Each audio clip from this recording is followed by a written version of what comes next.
Be my victim. Be my victim.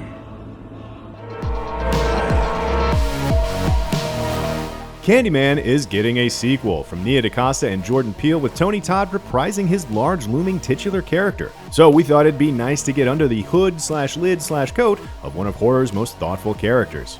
Here are 7 things you didn't know about Candyman. Probably. This is the scariest story I've ever heard.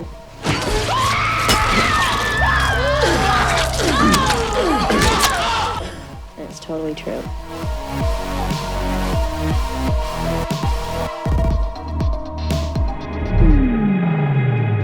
While the Candyman urban legend itself isn't real, the film's plot was based on Clive Barker's short story, The Forbidden, as retold by Helen's professor in the film. The cinematic look and supernatural parameters are pulled from 2 actual urban legends, Bloody Mary and The Hook. Bloody Mary, of course, appears when you say her name multiple times into a mirror. And The Hook is a story about a couple who are killed on the side of a road by a man who has a hook for a hand. However, in real life, there is an actual Candyman killer, no relation, named Dean Coral, who was named that because his family owned a candy factory. Describing Candyman as a surprising and unexpected horror film is an understatement to say the least. Some collaborators didn't even know what they were getting into and were left feeling manipulated and duped. According to Candyman's effects team, the blacksmith they'd hired to make the hook was a very religious man and refused to sell it to them after learning it was for an adaptation of a story by Clive Barker, who is responsible for movies with titles that contain the word hell. We'll tear your soul apart. So, no hook for you, unless you're into Jesus. Someone else who didn't understand the vision of the film? Composer Philip Glass. After delivering a gothic score that didn't satisfy producers or director Bernard Rose, Glass was relieved from the film. Of course, the iconic score is still intact and was remixed for the sequel, but on the liner notes of the score for Candyman and Candyman 2, business partner Don Christensen writes that Glass was disappointed with the film, saying, quote, "What was presented to him as a low-budget independent project with creative integrity indeed became a low-budget Hollywood slasher flick." The good news is he also did the score for 2015's Fantastic Four, so I don't think he's so worried about stuff like that anymore. Boom, on to the next thing. By setting the movie in Chicago's Cabrini Green projects rather than England's Liverpool estates from Clive Barker's story, the film's socio-political themes were grounded in the real murder of Ruthie Mae McCoy in 1987. McCoy was an older woman who lived in a nearby housing project and was killed by intruders who entered her apartment through the medicine cabinet. Ruthie Mae McCoy is referenced in the film by name, changing Anne Marie's last name from the story from Latimer to McCoy, and naming a next-door neighbor Ruthie Mae. Beyond that, filming in Cabrini Green served as a real challenge for production, and the only way they could safely film there was by paying off the local gangs and casting them as extras. Candyman wouldn't be the movie it is without Tony Todd as the towering, seductive urban legend with dulcet tones. You're mine now.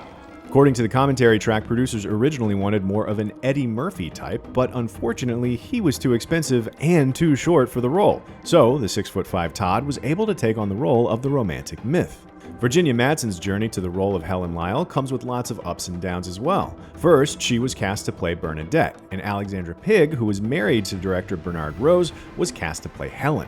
Then, Bernadette was made into a black character, so Madsen was dropped and replaced with Casey Lemons. At the same time, Pigg discovered that she was pregnant and convinced Madsen to take over for her as Helen. The one thing keeping Madsen from taking the role? She was allergic to bees. And, as a bonus thing on the DVD commentary, producer Alan Pohl said that Sandra Bullock would have been cast as Helen if Madsen couldn't take the part. Speaking of bees, they're a big part of the story and the movie, but as you can imagine, they're unpredictable and unwieldy to work with. That is, unless you have a professor of entomology and talented woodwind doubler on hand. According to director Bernard Rose, he saw Dr. Norman Gary perform on Johnny Carson's show and knew he had to bring the covered clarinetist to help make those bee scenes happen. Gary had to breed bees specifically so that the young bees with their not yet poisonous stingers were relatively safe to be around. To get the bees to swarm a person but not sting them, Gary used a synthesized queen bee pheromone, and to keep them out of Todd's throat, he had to use a dental dam. Bonus thing, Gary also holds the Guinness World Record for holding 109 bees in his mouth for 10 seconds and started the bee suit record of 87 pounds, which has since been bested many times. Both leading actors Tony Todd and Virginia Madsen were physically and mentally tested for this project, using quite invasive approaches to get the performances needed. According to Todd, he was stung 23 times during the filming of the first Candyman and a total of 26 times throughout the trilogy. Luckily for Todd, he had a really good lawyer and negotiated a $1,000 bonus for every sting during the first film. And since the baby bees weren't so dangerous, I'd say Todd made out with a tidy sum for his little bit of troubles. Madsen, on the other hand, underwent hypnosis for the scenes she shared with Todd, emphasizing Candyman's romantic nature with his trance-like hold over Helen. Surrender to me now. Apparently, she would be so out of it that she couldn't remember entire days, which is plenty haunting as it is. That's it for this episode of Things You Didn't Know, but let us know in the comments if you believe in urban legends. For more true-ish things about movies and sometimes bee pheromones, make sure to follow and subscribe wherever you like to watch IGN.